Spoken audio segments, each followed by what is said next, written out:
perante um doutorando. Ali, não. Havia os da mesa e eu tinha 5 minutos, e só pude dizer um mínimo de coisas, mas é evidente que teria que, se me tivessem dado a oportunidade de ir até ao fim, eu aproveitar. Eu digo, Maomé, que é um profeta, como é Jesus Cristo, eles aliás consideram Jesus Cristo um profeta. Maomé é o último profeta a quem Deus falou, por intermédio do arcanjo Gabriel, ao longo de 20 anos entre Medina e Meca, até porque Maomé também era duro de ouvido e como analfabeto que era, custou-lhe a aprender, e portanto lá foi esboaçando junto das caravanas de camelos. Se eu tivesse casado com uma viúva rica, provavelmente, tal como o nariz da Cleópatra mudou o mundo, também provavelmente a riqueza da viúva mudou as religiões. E o Maomé casou com uma menina de 6 anos e consumou o casamento aos 9 anos. Bom, e ainda hoje, que é uma coisa que marcou, obviamente, vê nas crianças de 9 anos a homens de 40, 50 e 60. Pode-se divorciar passado meia hora. Eles admitem casamento assim mais rápido.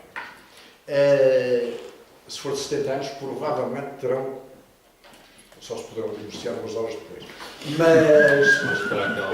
Mas isto é da doutrina. Eu estou-lhes a falar de doutrina muçulmana, não estou a inventar nada.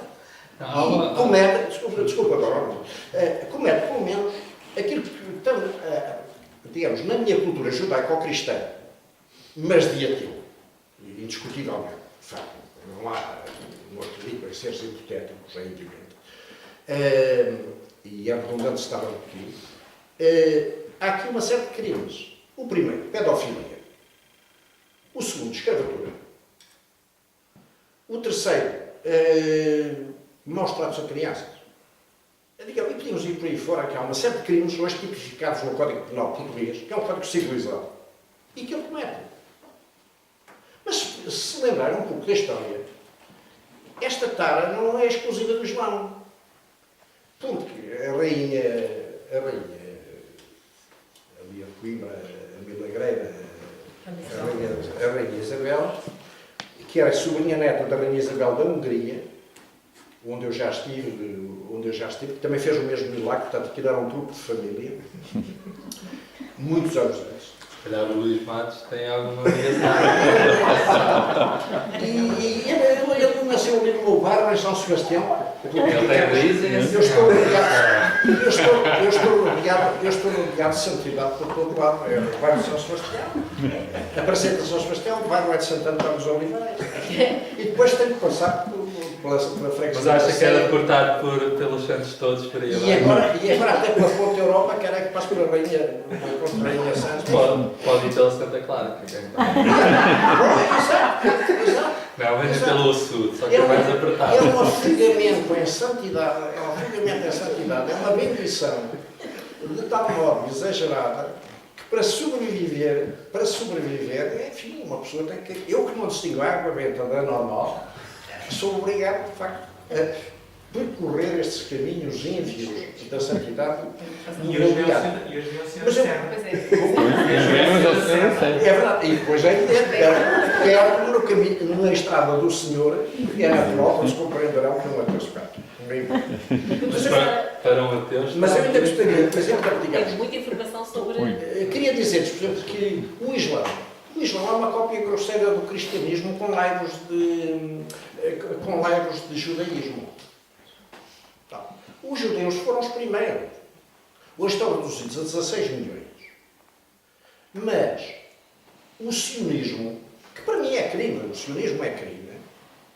sionismo é, efetivamente, de quem acredita, sobretudo aqueles judeus das trancinhas, à Dama das Camélias, que pretendem derrubar o muro das lamentações à cabeçada, com orações, claro, também, a ajudar, e que estão à espera do Armagedão e tal, e do tempo de Salomão, de reconstruírem, e há cristãos também à espera disso. Do tempo de Salomão? Não, as colunas de Salomão, o templo de Salomão, a reconstrução, a partir daí é que Cristo voltará à Terra para julgar os vivos e os mortos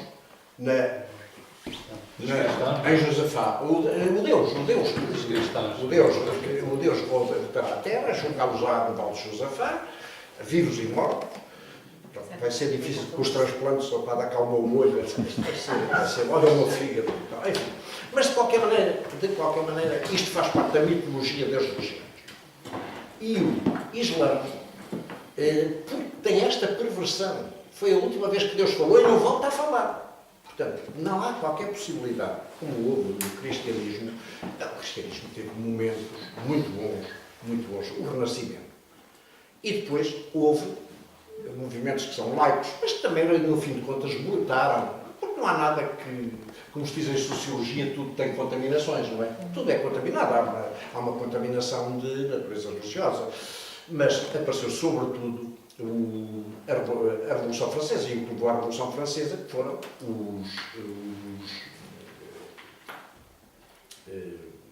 a corrente que todos nós, de que hoje todos somos herdeiros dos enciclopedistas, portanto, do iluminismo. É evidente que nós passámos pelo iluminismo e eles não passaram. Porque eles no século X, entre o século X e o século XII, eles estavam à frente do cristianismo. Com a Averroes, com a Avicena. Mas estilaram aí. E mais, as cidades que eram cosmopolitas, Beirute, Bagdá, etc., há 60, 70 anos, são hoje um cemitério de perversão, de morte, de proibições de interdictos. Mas não nos esqueça, portanto, isto creio que é de bastante rigor. O Islã é uma cópia grosseira do cristianismo com os legos de judaísmo. E tem o horror à mulher, ela falta os seus últimos, a sua última, o paroxismo da demência. Não encontro outras palavras. E, portanto, a burca, o véu islâmico, o tchalá, o passa-montanhas, enfim, porque realmente o corpo feminino. Isto, o Paulo de Tarso também achava que o cabelo e a voz das mulheres eram coisas obscenas. Portanto, é em Paulo de Tarso e no seu misoginismo que, curiosamente, o Opus Dei fundamenta as suas posições brutalmente misóginas. E esse misoginismo tem que ser corrigido. No dia em que um homem e uma mulher não forem rigorosamente iguais, quer no plano legal, claro que no plano biológico não há as diferenças, como é evidente, mas isto também há diferenças seguramente entre homens e as coisas às vezes não são a preto e branco, nem digamos, nem os dois sexos, nem há sequer dois sexos também de forma tão marcada.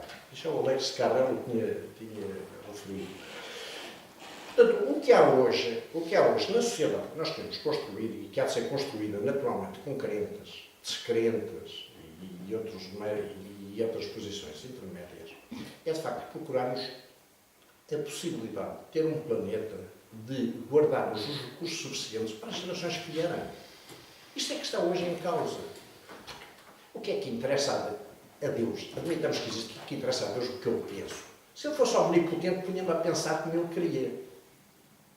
Se ele fosse omnisciente, sabia já o que é que eu vinha aqui dizer. Ora, nem eu sabia, quanto mais ele. Nunca fez prova de vida, não há mais leve suspeita, nem menor indício de que Deus exista. Nem ele nunca fez qualquer esforço para mostrar que existia.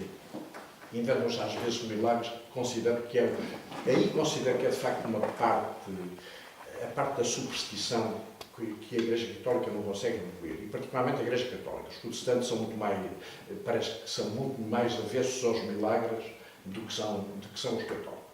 E é evidente que, é um desafio que faço às pessoas que são católicas, Pensem bem, numa sociedade evoluída, como é que o Padre Nuno, como é que ele encara? E eu tenho-me a dizer isto, desculpe. Pode depois dizer que discordem em absoluto. Mas, francamente, eu julgo que ele não o convencerão que o Nuno Álvares Pereira, com tantos séculos de defunção, veio curar o olho esquerdo da Dona Guilhermina de Jesus, que estava a fritar o peixinho com óleo, e uns salpicos lhe queimaram o olho esquerdo. Ora, é evidente, e ela tinha à mão uma pagela do Nuno Alves Pereira, que a igreja andava morta por canonizar. Já tinham feito a paróquia do Santo Condestável, antes dele ser santo, antes dele ter feito o milagre. E o patriarca Policarpo, que era um homem inteligente, queria que se baseasse a canonização num cânon que a igreja tem, que é, se o povo considera santo há mais de X anos, é santo. Pronto. E tinha acabado o problema. Não tinha inventado um milagre pífio que realmente desqualifica um bocado a igreja. Porque fazer um milagre, mas fazer um milagre de jeito. Não é que muda também é sempre a Dona Maria de Jesus, a Dona não sei quanto, aquela de Leiria que foi curada, passou a andar, que estava entrevada, e passou a andar, mas mal, e morreu completamente curada depois de 3 meses depois. É uma pena morrer curado também. Exatamente. Só morrer ainda lá que não vai. Mas essa senhora, que eu conheci pessoalmente, assim como os 3 médicos que atestaram o milagre, foi o Dr. Felizardo Casado Santo, a esposa e a filha, que é psiquiatra, dizem-me que ele que se arrependeu no fim, porque ele era um católico convicto. Se arrependeu de ter. Eram os 3 servitas em Fátima. E, portanto, essa senhora acaba por fazer um milagre para os pastorinhos. Já um milagre é direito preparado e tal. Enfim, foi confirmado lá pela melhor repartição do Vaticano, que agora é ocupado no conheço bem, que é a Prefeitura para a Sagrada Congregação da Fé. Não, desculpe, para a Casa dos Santos. A Prefeitura para a Casa dos Santos. Quando nos disser asneira, corrija-me, porque não, corrigir os ignorantes é uma obra de misericórdia e os senhores sempre têm umas indulgências e dão jeito. E a mim já não há indulgências que me salvem. Eu as obras de misericórdia tinha que os ler, não sabia de cor. Mas eu sou. Mas são 7 espirituais e 7 culturais. Eu sei que são. O número 7 é cabalístico. Ora bem, portanto, digamos, ia só dizer isto. Há coisas que nós teremos que nos entender para sobrevivermos. E terá que haver um clima de entendimento entre crentes e não crentes, porque de facto não há hoje nem o espírito que mata frases. Nós ateus, eu sou presidente da Associação Ateísta Portuguesa, não sou chefe de nenhum ateu. Não posso estar a ordem de nenhum ateu, cada um é ateu à sua maneira. E pode deixar de ser ateu quando quiser. Mas o indivíduo não pode deixar de ser muçulmano, nem podia deixar de ser católico, ou deixar de ser excomungado automaticamente. Mas agora este ponto, o ponto da excomunhão, aí discordo, também temos de discordar em alguma coisa, mas com Pio IX, obviamente, há um processo de excomunhão, que não foi só para esses que referiu, mas, por exemplo, para a Igreja Ortodoxa, houve um processo longo, começa anteriormente, aliás, começa no século começa no século XI, 1054, que é o início desse cisma, mas depois tem várias fases. E depois, 500 anos depois, houve o protestantismo. Depois houve o protestantismo. Portanto, devemos estar agora a ter outra coisa, 500 anos depois. Não sei. E então, o que acontece é, os primeiros gestos de reconciliação, e eu volto a dizer, eu não ignoro a história do cristianismo, no sentido, há muita história. Todos nós temos as nossas histórias com grandezas e fragilidades. E estar aqui a dizer concordo com tudo o que o cristianismo foi é mentira. E também dizer concordo com tudo o que é hoje é mentira. Mas também não posso deixar de dizer que há muita coisa positiva e que me mobiliza. E eu sou padre não porque faço a afirmação de que tudo está tudo bem, mas quero dar um pequeno contributo humilde, local, no sentido de poder trazer às pessoas o melhor que o cristianismo tem. Sem com isso enganar ninguém, não quero dizer com isso vamos fazer uma lavagem às coisas, não. Mas vamos às questões mais profundas, não vamos depois ficar perdidos em questões ou que já ficaram muito para trás, já foram discutidas. E o cristianismo tem nestes últimos anos, e reconhecerão todos, uma reconciliação com o processo. E tem com o processo teórico, mas tem com o processo escrito. Ou seja, é interessante o pedido de perdão de João Paulo II, no ano 2000, mas também já anterior. É muito mais interessante ainda o abraço de Paulo VI a Penagos, acho que esse é um marco muito interessante em 64. É muito interessante a postura depois, mesmo de Papa Francisco, que acho que a altura é muito grande. Há um conjunto de processos, alguns que eram muito difíceis até porque tinham registros históricos de facto de 500 e quase 1000 anos, E que às vezes não é fácil dar o braço a torcer, porque não é só uma questão de simpatia pessoal. Posso dizer, eu gosto muito do Carlos, somos grandes amigos, e sim, mas eu não sou só eu, sou eu, uma história toda. E quando o eu sou o Papa e do outro lado é um presidente, se calhar não se pode dizer só as nossas vontades estão em jogo. Há toda uma estrutura. E é muito interessante que essas barreiras tenham no essencial que sido ultrapassados. Há caminhos a fazer, de todas as partes que não digo nada.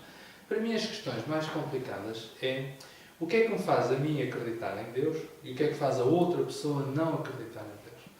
Que Deus é que eu acredito e que Deus é que o outro não acredita. Essas para mim são as questões. Porque depois é assim, más práticas há em todo lado, desde a lecionação à medicina, a outras coisas quaisquer. E boas práticas há em todo lado, portanto, da lecionação, à medicina, aos pais, em todo.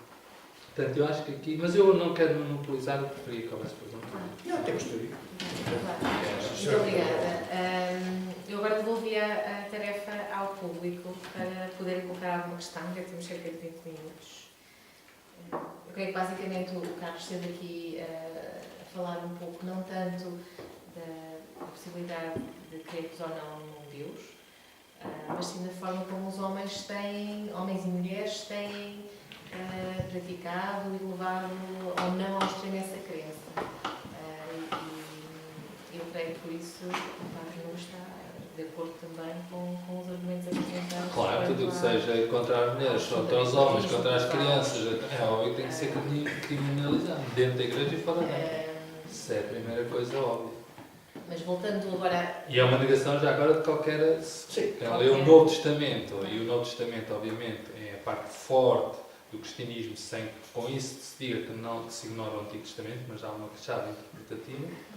Quando se diz que Deus é amor, João, 1 João, parece que nós Jeová, 1 João, capítulo 4, 8 e 16, quando se diz Deus é amor e quem não conhece o amor não conhece a Deus, para mim isso é muito importante como experiência pessoal, nem sequer estou a dizer isso para dizer aos outros. Eu, como cristão, quando chego a casa tenho que rezar, hoje rezei durante a tarde, as vésperas, que é uma coisa muito bonita, tenho que ter uma motivação pessoal, não faço isto só porque me pagam para fazer, não, aliás, nem me pagam para fazer isto. Pagam para fazer coisas, se calhar, mais visíveis. Mas para a minha oração pessoal tenho que me alimentar. Portanto, tenho que ter convicções pessoais. E eu fui estudar coisas também já agora que eram para mim as minhas maiores dúvidas. Tive ainda o privilégio de que me paguem para eu estudar as minhas dúvidas. Portanto, que é ótimo. Mas pronto, faço lá as próximas perguntas. Uma dúvida. Um comentário ao que eu fiz? Eu gostaria de colocar uma questão a cada um. E vou colocar já, depois, até por questões de tempo, depois não estar a interromper. Antes disso, dizer que estou deliciado, que eu não ficaria aqui a tarde toda, a noite toda, mas como a escola tem que ser fechada, como temos funcionários, é um problema que padecemos em todo lado, não podemos fazer. Então, as minhas duas questões, para o Padre Nuno, para o professor Carlos Esperança. Tem nome bonito, Carlos Esperança. Mas não é para teu local. É bonito. Para o Padre Nuno, ao longo da história, em nome de Deus, de Yahvé, de Alá, de Shiva, se formos para o politeísmo, foram cometidas muitas atrocidades que em nada se aproximam da mensagem de amor ao próximo. Minha questão é a mensagem de Deus que não é compreendida pelos fiéis ou os seus representantes na Terra não conseguem mediar de forma eficaz a relação dos fiéis com o transcendente? E para o professor Carlos Esperança, a religião está no mundo, tem uma grande influência no desenrolar da história. Nos últimos tempos temos assistido a uma tentativa de fomentar o diálogo ecuménico e interreligioso. Qual o papel que o ateísmo poderá ter na consolidação desse diálogo ecuménico e interreligioso no sentido de promover e fomentar a paz? Então eu vou fazer vou começar por responder à pergunta que não é para mim. Ou seja, não, vou só dizer uma nota prévia que é isto. Para mim o ateísmo, eu sei que a pergunta não é para mim, mas para mim o ateísmo tem um papel muito relevante, se for honesto e profundo, que é aprofundarmos, confrontarmos com as dúvidas. E concluo já isto só com um pequeno exemplo. Atualmente, uma das pessoas que está em Roma, que é portuguesa, que se diz ateia, com quem eu passo a maior parte do tempo atualmente, ir ao cinema ou quando fazemos viagens culturais, é muito engraçado porque eu costumo dizer que faz-me pensar coisas novas. E eu também, no diálogo com essa pessoa, digo, e essa pessoa diz, tu também fazes pensar coisas novas. Isto é o contributo que eu penso, por isso o ateísmo deve ser trazido, os ateus devem ser trazidos para um diálogo, devem ser trazidos para um diálogo onde a religião também possa existir. E a religião deve também ser um contributo. Mas isso foi o ter foi essenciado à guerra. Então. Quanto à tua pergunta, a tua pergunta é relativamente fácil de responder. A tua pergunta é muito fácil de responder. Tu és pai, tens um filho, tu dizes como é que deve ser. Mas tu também já foste filho. Também te lembras quando o teu pai mandava fazer umas coisas nem sempre cumprias. Ou seja, todos nós mais ou menos com consciência, dependendo da idade e do contexto e da circunstância, sabemos que não devemos bater em ninguém, devemos ser amigos, não devemos copiar na escola, devemos pagar os impostos, não devemos andar mais de 50 quando aparece 50. Hoje passei num sítio a 30. Eu ia olhar para o 30 e pensei, o carro vai parar. Se eu puser a 30, o carro vai parar. Eu gostava de conhecer o senhor, pôs aqui a placa dos 30. Que o carro, de certeza que me vai parar. Eu não consigo passar a 30 neste espaço. Como é que alguém passa aqui a 30? O que é à minha frente ia ir bem lançado.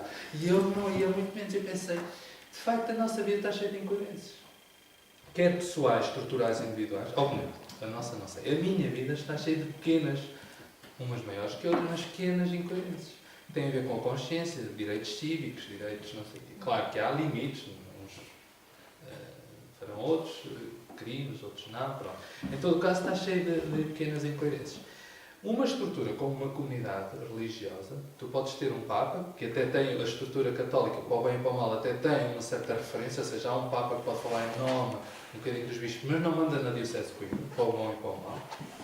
Quem manda em Coimbra é um bispo, que é, neste caso Virgílio, e portanto é com ele que se tem que tratar os assuntos de Coimbra. O Papa não manda em Coimbra, manda no bispo. Quando, se ele não tiver em comunhão, pode retirar, entre aspas, esse espaço. Agora, o Papa até pode dizer uma série de coisas, mas ninguém, a maior parte, pode não ligar nenhum. Percebes? A questão há o processo, é que todos nós devemos voltar às fontes. Só que por isso significa conhecer bem a Bíblia, saber interpretar a Bíblia. Há um passo que eu há pouco não referi, como se também concluo, para não tirar tempo. Há 71 anos, isto parece pouco, mas é a diferença toda no cristianismo nestes últimos 100 anos, se quisermos. Há 71 anos, a igreja, há 71, eu tenho 40 quase, mas não tenho, portanto, já há muito mais tempo do que eu nasci. E para mim isso é relevante, quer dizer, eu penso o tempo a partir do meu tempo já, e acho que se calhar 40 é pouco, está bem, mas eu não posso estar sempre a pensar numa igreja que eu nunca conheci, que era em latim, que falava em latim, agora já há uns também que querem outra vez, tudo bem. Mas a questão é, há 71 anos a igreja reconheceu os géneros literários, coisa que não tinha reconhecido em 43. Reconheceu os géneros literais. Em termos da Bíblia, isso é muito importante para quem estuda a Bíblia, porque a Bíblia, em termos históricos, começa no capítulo 12 do Gênesis. É preciso estudar isso, tudo bem? Mas tudo o que está antes do capítulo 12, que aliás, quem sabe de Bíblia sabe, foi escrito posteriormente, ou seja, não é escrito na mesma circunstância. A Bíblia foi escrita em cerca de 1100 anos, e então o que acontece é, os primeiros 11 capítulos não existem historicamente. Não existem, portanto, vocês dizem, isto é uma novidade. O Adão e a Eva nunca existiram. O Caim e Abel nunca existiram. O Torre de Babel nunca existiu. O dilúvio nunca existiu. Só começa com o Abraão a história histórica. Se a Igreja, hoje, quando eu digo isto, às vezes eu digo isto aqui, mas digo nas homilias, digo em muitos sítios, e às vezes as pessoas dizem, seu pai, não diga isso. Se 71 anos depois ainda é assustador ouvir isto, pronto, aí está a falhar alguma coisa à própria Igreja. Ou seja, não estamos a conseguir transmitir isso, como não estamos a conseguir na literatura ajudar as crianças a saber o que é o Camões, a citar o Camões, como não temos o Antero Quental, que se calhar se perguntares ao menino não se sabe citar o Antero, nem sabe onde é que ele morreu, quem é, quem foi. Não temos dificuldade em falar, porque a nossa história é difícil depois na educação, ou seja, de passar os modelos e os processos. E eu termino a dizer que ninguém pode ensinar aquilo que não vive. E, portanto, se nós, muitas vezes, como padres, eu falo por mim, dentro da minha... eu falo por mim, se eu, como padre, alguma vez não der o exemplo, quando eu disser devemos fazer isto, é óbvio que isto vai fragilizar. Se seu pai vai fazer a mesma coisa, dizer aos filhos, estuda, não faz a parte dele. Mas eu, só para dizer que a questão é tão simples quanto complexa, quer dizer, é uma questão... não há ninguém que possa dizer obrigado. E há uma coisa que no cristianismo, para o bem e para o mal, a liberdade, pelo menos neste cristianismo que eu vivo, no cristianismo que eu tenho a experiência, é um ponto muito interessante. Eu gosto quando levo as pessoas à Capela Sistina, lá no Vaticano, num dos museus, o percurso dos museus, é muito giro porque se reparar a distância entre o dedo de Deus e a distância do dedo do homem, há ali uma distância, aquele famoso toque. E eu digo sempre isso, não estou a dizer que o pintor, o Miguel Ângelo, quando fez aquilo, pensou nisso. São interpretações, sabemos o que é que a interpretação quer dizer. Mas é um Deus que cria com liberdade. Isso não é... É assim que o cristianismo tem que ser. Isto é, a liberdade de o poder negar, por exemplo. A liberdade de poder pensar de outra forma. A liberdade de poder ser ele mesmo. Ou a liberdade de querer uma relação. Quem ama não condena, nem obriga o outro a amá-lo.